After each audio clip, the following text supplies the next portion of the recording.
Pritet stuhi e fortë pas Vlorës dhe Kapiteneria e Sarandës ndalojnë lundrimin e tragjeteve, anijeve dhe peshkimit.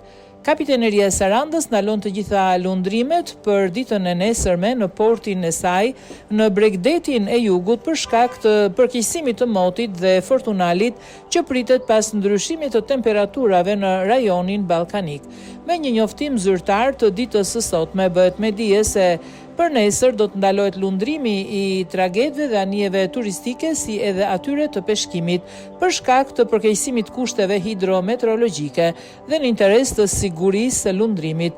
Vendoset ndalimi i lundrimit për ditën e nesërme 24 shtatit 2026 për të gjitha anijet turistike dhe anijet e peshkimit që ndodhen në zonën e Ksamilit, Sarandës, thuhet në njoftimin zyrtar.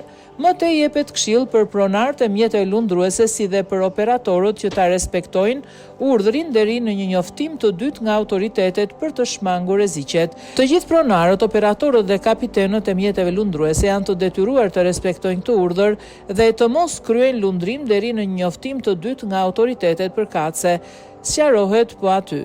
Deti parashikohet me dallë të forta dhe të rrezikshme për ditën e nesërme.